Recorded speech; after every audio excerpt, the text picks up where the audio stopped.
Todos os dias, até dias de sol, Beatriz estava com casaco. E ela tinha marcas de chupões no braço. Eu lembro que eu cheguei na delegacia e eles me disseram que eu era uma criança, eu estava ali sozinha. Eu não poderia fazer uma denúncia assim, eu precisava de um adulto, alguém comigo. Conversando com a mãe, eu perguntei por que ela tinha feito aquilo, né? Num bebê, 2 aninhos. Aí ela falou que ela fez porque a menina abriu a geladeira e pegou uma fruta para comer. Quando eu era pequena, eu gostava muito do meu pai, até que um dia ele me bateu. E aí eu nunca mais consegui olhar pra ele com outros olhos. Ela já me bateu muito na cara, no rosto, em todo quanto é tipo de lugar. O primeiro impacto, né, de violência infantil contra a criança e o adolescente trazem consequências para a vida. O núcleo familiar hoje, ele não entende que a criança está vivenciando algum tipo de abuso ou de algum tipo de violência. Essa violência é uma violência intrafamiliar, que acontece dentro, por pais, por avós, por pessoas de autoconfiança da criança. Então, a criança ali, o âmbito familiar para ela é um ambiente seguro, é onde ela precisa ter essa segurança. E aí, de repente, dentro do ambiente intrafamiliar, ela não tem isso, então a criança fica meio que perdida diante das situações e diante daquele momento que ela está vivenciando.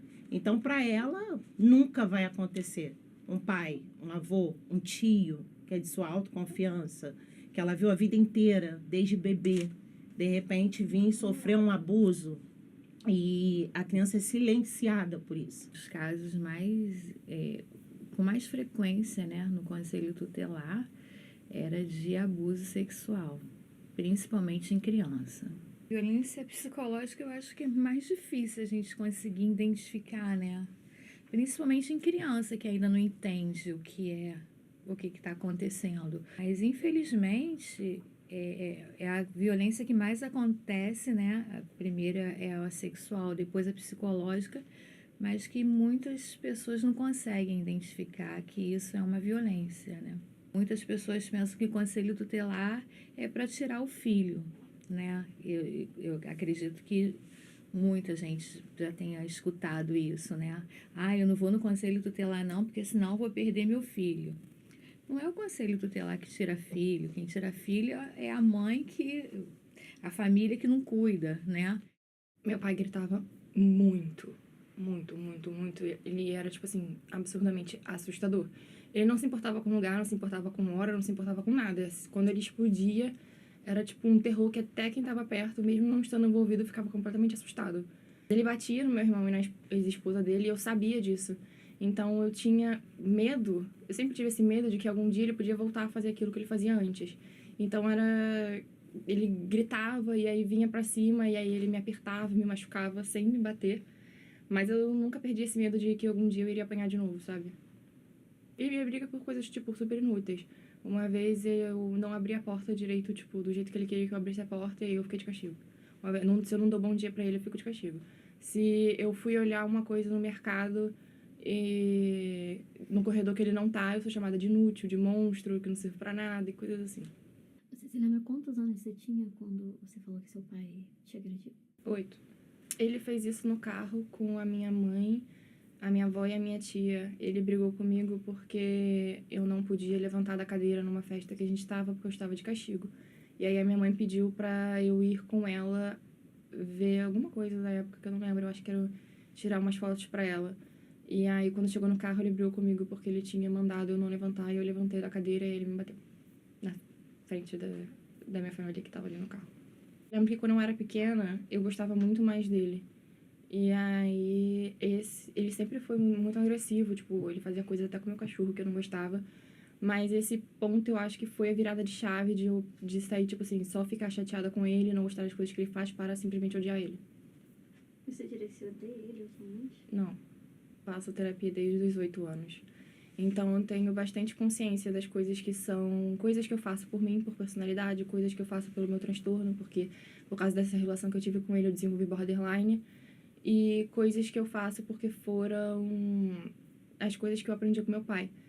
Afeta, principalmente em relação a como eu convivo com as pessoas, porque eu sempre tenho essa idealização de que qualquer coisinha que eu falo, alguém vai explodir comigo a qualquer momento.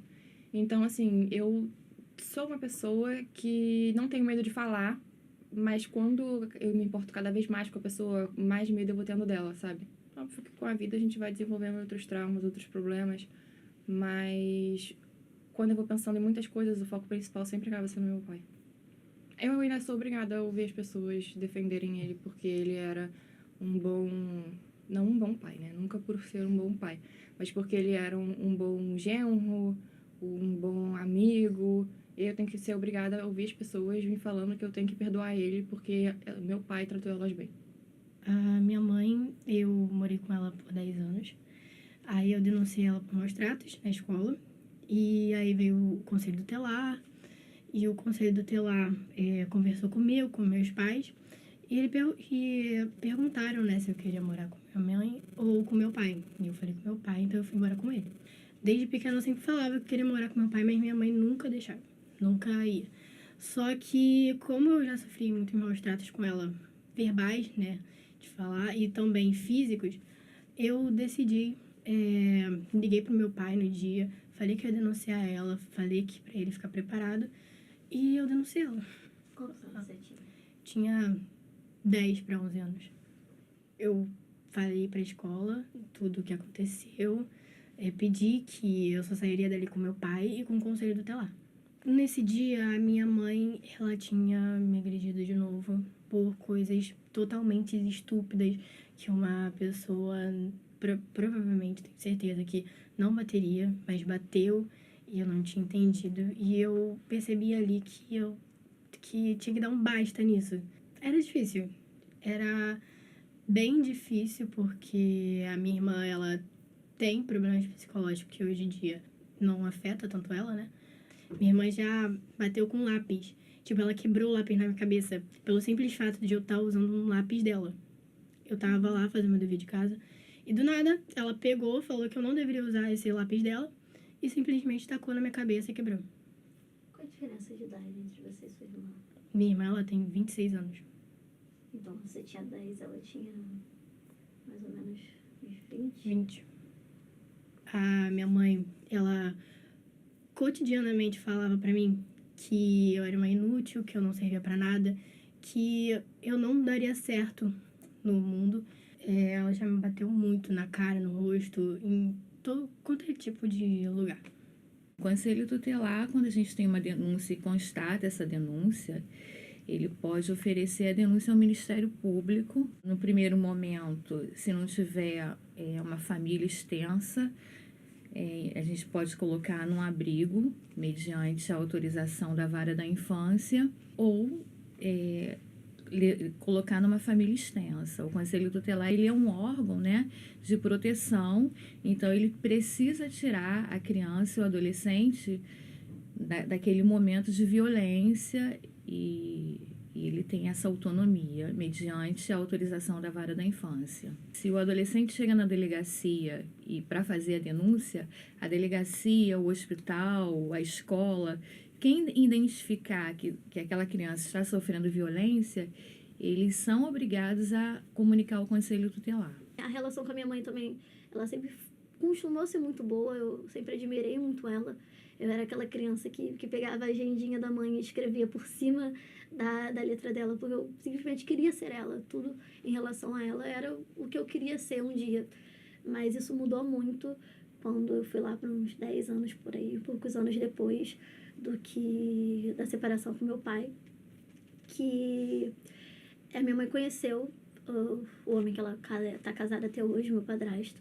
Agora ela tava super feliz com um relacionamento novo. A minha irmã, pequenininha, ela era muito próxima desse meu padrasto, como se ela tivesse um pai. Então, finalmente, estava algo mais tranquilo ali. Só que não pra mim. Eu não sei se era porque eu era um pouco mais velha, se eu só não tinha uma relação tão boa com ele ou algo do tipo. Mas, simplesmente, tudo que eu comecei a fazer, tudo que eu dizia, tudo que eu fazia, Às vezes algumas coisas que realmente eram coisas erradas, como uma criança erra, acontece. Às vezes era só alguma reação minha a eu não estar bem.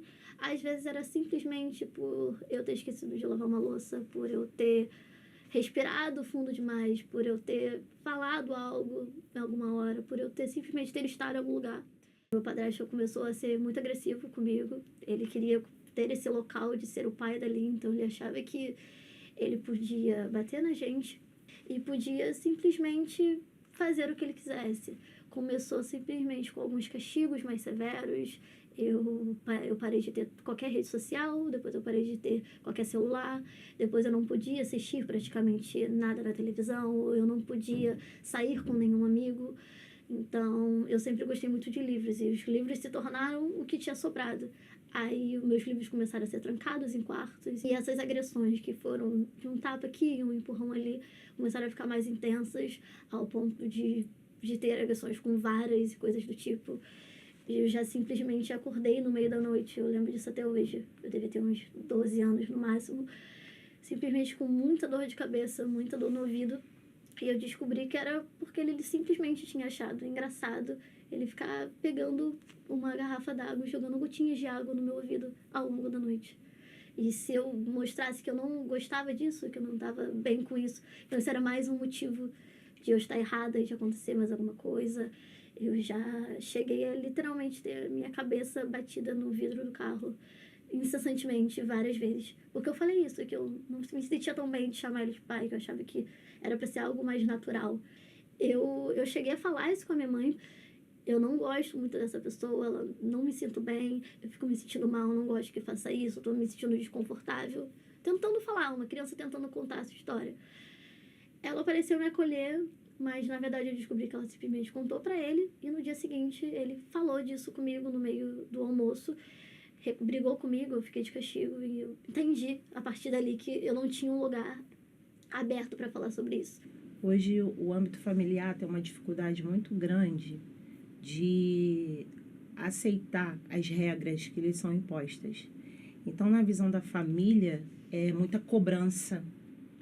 Então, existe, assim, uma omissão de socorro muito grande ao olhar, assim, crítico tanto para a criança e para o adolescente. Os pais estão com uma falácia de isso é normal. A maioria deles fala, isso é frescura. Não, isso não acontece. Um dos fatos, assim, que me marcou muito e, inclusive, relendo toda essa situação, foi da aluna Beatriz, né?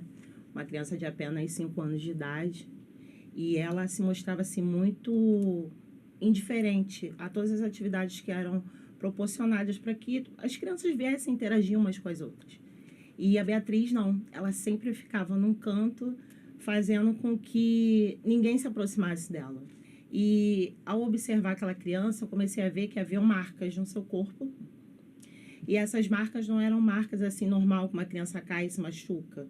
Eram marcas que, assim, bem visíveis, que realmente era notório e você via que realmente foi marcas provocadas por alguém. Ela tinha marcas de chupões no braço. A Beatriz, no outro dia, ela me chamou. E isso me marcou muito porque ela virou para mim e falou, tia, eu não durmo à noite. E a Beatriz tinha olheiras profundas. E eu falei, Bia, o que está acontecendo? Ela falou assim, tia, toda noite o meu irmão, ele vai com um colega. Minha mãe trabalha, meu pai também trabalha. Vai lá para casa, tia, minha cama, fica balançando a minha cama. E começou a falar várias coisas. E aquilo ali não deveria ser só uma atuação minha, deveria ser uma atuação do grupo pedagógico daquele espaço, né? Então, foi preciso chamar profissionais, também psicólogos, né? Para a gente poder entender o que estava acontecendo. Chamamos os familiares até o estabelecimento e a mãe falou que só iria ela. E quando chegou lá, ela levou o filho. E nós ali retiramos a menina, ela foi lá fora, pegou a filha e falou, não, ela vai ficar de frente pro irmão, porque ela está mentindo. E a gente tentando intervir naquela situação, e ela gritava com a gente, falava que era pra gente não se meter, porque ela era mãe e ela que sabia como educar os seus filhos. O Conselho Tutelar entrou em ação, junto com toda a equipe pedagógica também, Nós estivemos até a residência. Eu falei que eu também gostaria de estar presente nessa situação, porque essa criança precisava ser resgatada de alguma forma. E ali, quando a mãe recebeu essa notificação, ela tirou a filha do espaço, a qual a filha estava sendo acolhida, não aceitou, gritou com toda a equipe, falou que aquilo tudo era mentira, era uma invenção da cabeça daquela menina. E passado-se uma semana, ela saiu do local, se mudou e foi embora, e não aceitou as notificações que foram impostas a ela. Então, um caso que foi muito... que me marca, na verdade, até hoje, né? Foi o primeiro caso que eu peguei no conselho tutelar. E foi de uma criança de 2 anos que tinha sido queimada pela genitora. E aí, quando eu cheguei na casa dessa família, eu me deparei com a criança na cama, chorando, com a mão em carne viva, assim, toda queimada. Aí eu constatei que estava havendo maus tratos e aquela criança estava correndo risco, conversando com a mãe. Eu perguntei por que ela tinha feito aquilo, né? Um bebê, 2 aninhos. Aí ela falou que ela fez porque a menina abriu a geladeira e pegou uma fruta para comer e que ela não admitia isso. Aí ela pegou a colher, esquentou no fogo e jogou na mãozinha da criança, colocou na mão da criança. Naquele momento veio aquela sensação de mãe. Eu vi a minha filha ali. A paz que eu quero não tá ali. Eu não sinto bem, eu não me sinto bem, mas eu tenho que dar. Eu não posso falar, eu não posso discutir, porque senão meu pai aumenta a voz, ele briga. E, tipo, meu pai, ele já fala alto. Então, qualquer coisa de ele levar, já parece que ele parece um monstro, entendeu? Meu pai nunca me bateu. As poucas vezes que ele me bateu foram... dá pra contar nos dedos sobre quando ele me bateu. Então, foi muito raro. A última vez foi só ano passado. Mas minha mãe já me bateu muito, minha irmã também. Eu nunca fui ao psicólogo para falar sobre essas coisas. Mas eu já conversei com pessoas, né, da minha família. Eu dava conselhos, dava o que eu tinha que fazer ou não, ou só me escutavam, que era o que eu queria. Que a maioria das pessoas, quando tem peso nas costas, elas só querem ser ouvidas, né? Eu sempre entendi a situação que a minha mãe tava ali. O estresse que eu estava, ela também tava passando. E ela ainda tava passando pior, porque além dela estar sofrendo aquilo, ela tá vendo a filha dela sofrer aquilo. É um pouco complicado, porque ela se esforça muito pra mim. E, tipo assim, ela faz tudo por mim, só que ao ponto de que ela chega a ser muito controladora, sabe? E aí ela acaba passando muito do ponto e muitas vezes, tipo, ela quer regular até a temperatura da água que eu tomo banho, o que é muito estranho. Por exemplo, as coisas que meu pai fazia comigo, ela não chega perto, não. Ela só fala algumas coisas que passam muito do ponto. Muito do ponto mesmo, tipo, falar coisas tipo, se mata logo, pelo amor de Deus, ninguém aguenta mais. Mas, fora isso, acho que a gente tem uma relação bem melhor. Fugi da escola sem ninguém ver. Devia ter, eu acredito que eu tinha 12 anos. Eu fui andando até a delegacia, então foi uns belos quilômetros de onde eu estava estudando até lá. E eu lembro que eu cheguei na delegacia e eles me disseram que eu era uma criança, eu estava ali sozinha. Eu não poderia fazer uma denúncia assim, eu precisava de um adulto, alguém comigo. E eu acho que foi uma das realmente últimas vezes em relação a essa situação com o meu padrasto, que eu dei uma última leva de esperança. Eu falei, eu vou ligar pra minha mãe então, quem sabe se eu tô aqui, ela realmente tá vendo como sério tá, ela vai ficar do meu lado e ela vai me defender e ela vai ficar aqui comigo. Ela, na verdade, ficou com tanta raiva de eu ter feito isso, de eu ter dado esse susto nela, dela achar que tinha algo acontecido comigo, que eu tinha tido algum acidente, alguma coisa.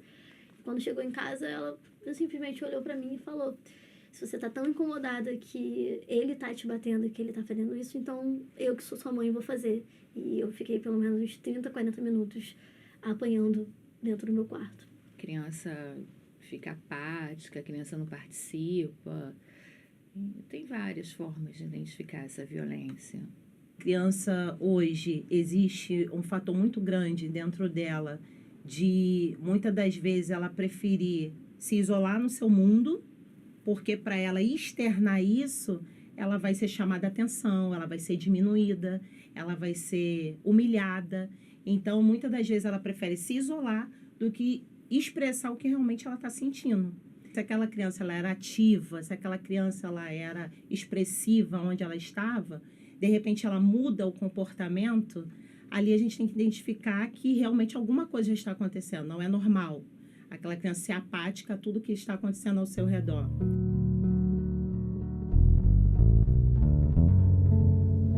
Me afeta em me expressar, em falar. Eu tenho às vezes vontade de falar, de me expressar, mas eu guardo tudo pra mim e chega uma hora que explode. E depois dessa explosão de sentimentos eu fico muito não triste,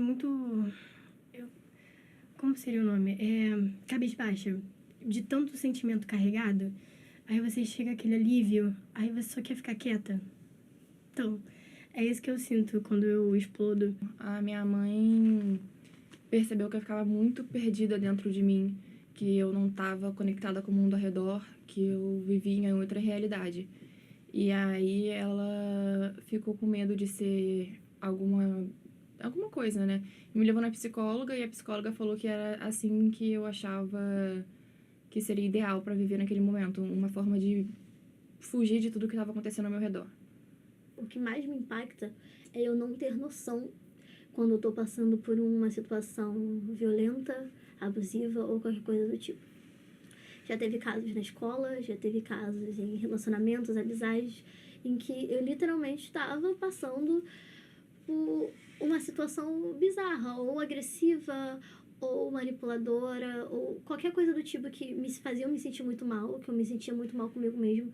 Eu não conseguia perceber o que estava acontecendo comigo, porque por mais da metade da minha vida, isso acontecia e eu tinha que simplesmente lidar e aceitar. Então, qualquer situação que me deixe desconfortável ou que faça eu me sentir mal, a minha primeira reação não é fugir disso, é simplesmente me retrair, ficar quieta e aguentar isso e lidar com isso como se eu não tivesse nenhuma outra opção. Eu não posso falar nada, dizer nada.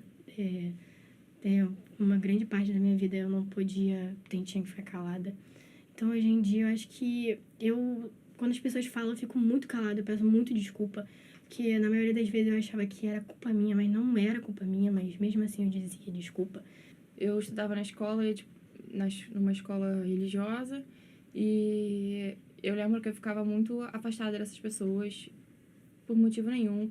E aí no dia seguinte eu já estava junto com todo mundo e eu ficava nessa... Uma hora eu tô sozinha, uma hora eu tô com todo mundo, uma hora eu tô me afastando, outra hora eu tô voltando. E eu continuo assim até hoje. Na escola eu não sabia quanto era 2 mais 2. Eu não sabia ler, eu não sabia escrever direito. Eu tinha muita baixa autoestima, muita mesmo, de, tipo, me botar muito pra baixo no lixo. Minha dificuldade também de confiar nas pessoas.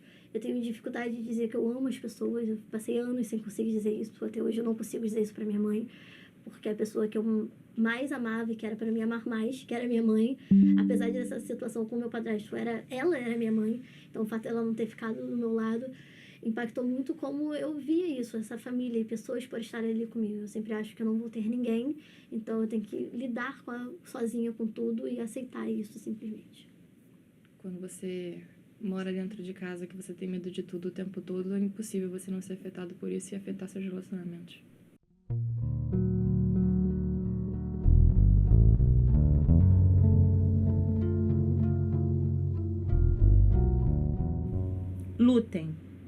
Lutem pelo seu bem-estar, lutem pela sua autoestima, lute pelo seu direito como pessoa, porque nós temos direitos que nós não conhecemos e não é normal. Não se acomodem com a situação que estejam vivendo. Eu já fui aliciada pelo meu pai, e na época eu precisei gritar por socorro, eu não conseguia.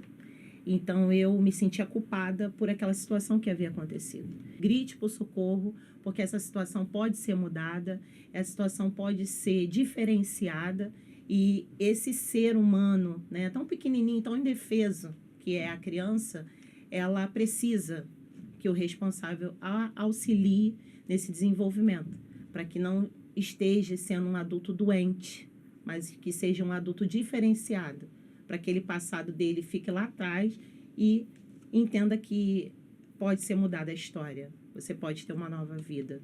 E hoje eu tô aqui. O conselho que eu dou para que eles fiquem fortes, não deixem de lutar. É isso, é denunciar, procurar ajuda psicológica e seguir em frente, não desistir. Diria pra ter coragem. Pra tudo que você sofreu, no futuro vai ficar tudo bem. É só você encontrar pessoas certas e essas pessoas vão te ajudar. Não tenha medo de falar. Quando você compartilha a sua história, você não tá falando aquilo só pra você tá falando pra todo mundo. Então, quando as pessoas te ouvem, elas criam um senso de empatia por você quando elas compartilham de uma história parecida. E aí elas conseguem se livrar um pouco do peso do coração de que elas estão sozinhas no mundo. E elas conseguem achar um tipo de conforto em saber que não é a única passando por isso. Então, se você tem a consciência de que falar não vai te prejudicar, de que falar é uma coisa que não vai te afetar tanto assim, por favor, fale. Porque é importante para muitas pessoas. Compartilhar a sua história é importante para quem quer ouvir. E é importante para você também. Porque falar libera um pouco do peso que a gente tem no coração. Aos pouquinhos, as coisas vão perdendo o seu significado e vai melhorando. Então, falem. Eu acho que a questão é você realmente falar sobre. Você realmente entender que, às vezes, você vai conseguir sair disso, às vezes você vai conseguir pessoas que vão te ajudar a sair disso, às vezes você não vai. Mas o que importa é que você continue ali e que você fale sobre isso, que você entenda, pelo menos dentro de você, que você não está sozinho e que isso não é normal. Que não é normal uma criança ou qualquer pessoa passar por isso.